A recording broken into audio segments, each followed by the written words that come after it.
in your role as a presiding officer. Madam Speaker. Chris Fisher. Well, thank you very much, Madam Assistant Speaker. And can I first of all congratulate you, ma'am, on your elevation to this role. It was a pleasure serving with you on the Justice and Electoral Committee in the last Parliament. I'm sure you'll do a great job in this role, and congratulations to all the other presiding officers as well. This is my first time speaking in a debate in the House. I've had the privilege of asking my first oral question. I've got to say, asking oral questions when you're in opposition is a little bit different to asking oral questions when you're a government backbencher. The adrenaline is a bit higher and the nerves are a bit greater.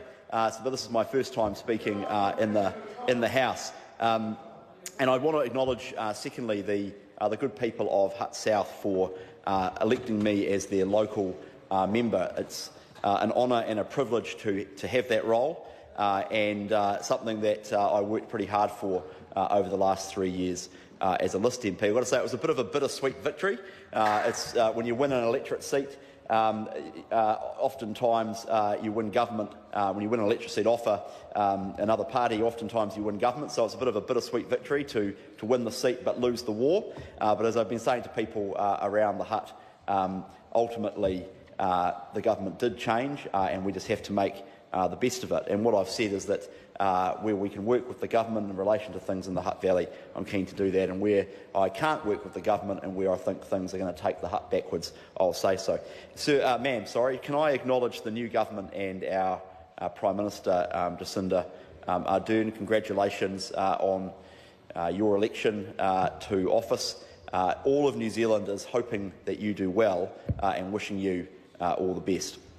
Madam Speaker, a few things characterise this government, and I want to run through a few of the characteristics that have come to define this government after just only 5 or 6 weeks. And the first thing, Madam Speaker, is incompetence.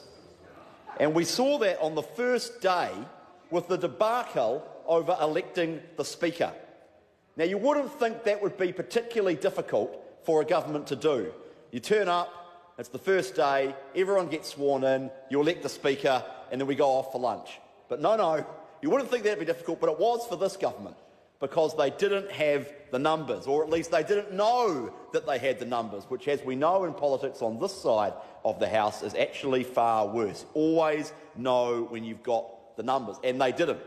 But we also see this incompetence on display in the House at the moment, because despite the 100-day action plan and much fevered talk about the government of action and we're going to do this, that and the other things, there's actually no legislation that the government has brought before the House for us to consider. OK, we've had the paid parental leave bill, but in their own words, that was a bill that passed the Parliament in the previous Parliament. So that's not actually a new piece of legislation. We had to ram that through under urgency, hypocritically going against everything that the government said in opposition for 9 years about how urgency was an abuse of the democratic process and was unconstitutional. We had to do that through urgency. And then we have the government picking up a member's bill in Andrew Little's name, the Healthy Homes Bill, which is basically 95% of the content of that bill is a replica of what the previous government passed in the last Parliament. So they've had to pick up a member's bill and adopt it as government business. And other than that, what do we have? Nothing. We literally have nothing. And that's why the government had to change the sitting program so they could send PCO off in the last week to desperately draft legislation. And we've turned up here for a 4-week sitting period. And is there any legislation that's pressing that's coming down the line? No, we have no idea. So this is a government that is incompetent. But it's also a government that's hypocritical, particularly around its transparency and its openness. Because what does the coalition agreement between New Zealand First and Labour say? It says this is an agreement that will strengthen New Zealand's democracy by increasing public participation, openness and transparency around official information. But we learned this week that actually there's a secret document, 38 pages or 33 or 32, depending on which font you use, Arial or Comic Sans or something.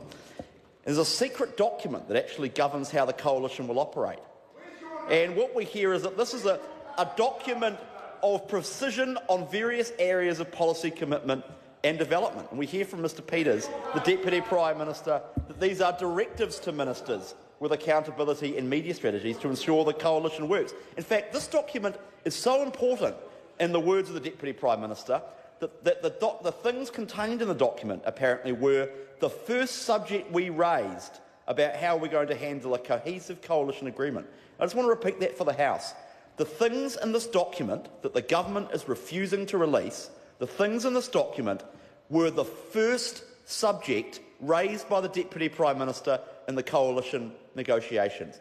Now, does anyone seriously think that something that was the first subject raised by the Deputy Prime Minister is not of public interest?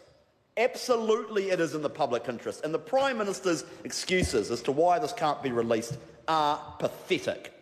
First of all, she said, well, they're just notes. Well, as she will know from her 9 years OIA-ing the previous government, that is not a reason not to release something.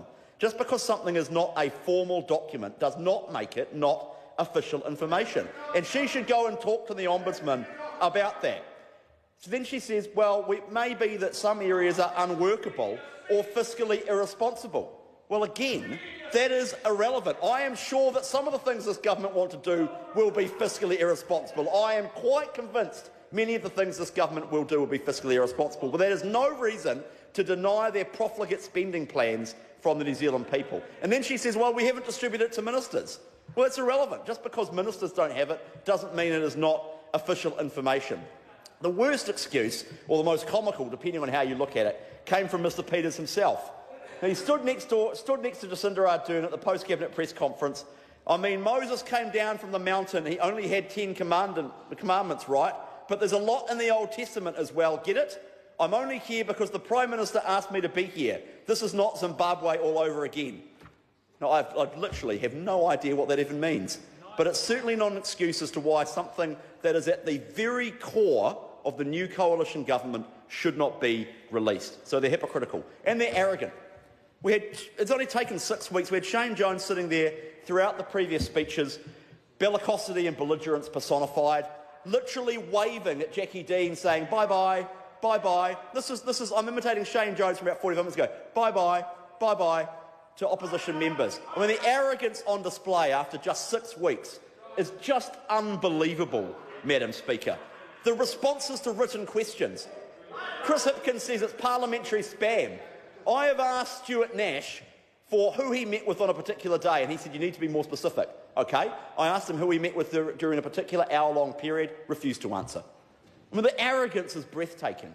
We're trying to get access to information that we answered when we were in government. When the opposition was when the now government was opposition, they got access to a lot of that information. And then we have the briefings to incoming ministers. We're 6 weeks in. Where are they? I understand from my sources in the civil service that briefings to incoming ministers are usually sent around departments. They're usually sent around departments after they've been to the minister. But BIMs, as they're popularly known, BIMs in this new government, this new regime of transparency and openness, the BIMs have not even been sent around to senior staff. They've been kept in ministers' offices, and the journalists have been declined the request. Well, they need to be released. The fourth characteristic of this government, and this is the thing that will ultimately bring them down in the end, Madam Speaker, is a tendency for virtue signalling as a substitution for public policy. And it was Milton Friedman who says one of the great mistakes is to judge policies and programs by their intentions rather than their results. Because this government has a long, ambitious list. Eradicate child poverty, enter Pike River, stop homelessness, build 100,000 homes, plant 1 billion trees, Shane Jones, increase the health of the economy. And what they try and do, what they like to do, particularly Green members, but New Zealand First are not immune from this either, is pretend that because they care more, because they have more empathy than National in their minds, because they have the most passion for something, that will lead to better public policy outcomes. But actually, as they are about to discover over the next 3 years, just because you tell everyone out there in the community that you care more and the nasty nats don't care about homelessness or poverty or trees or whatever, that does not necessarily mean that public policy gets improved. And they are about to discover that. And I am looking forward on this side of the House to the new government discovering that reality. Speaker. Simon O'Connor. Madam Speaker, I'm really pleased to take a call on this address.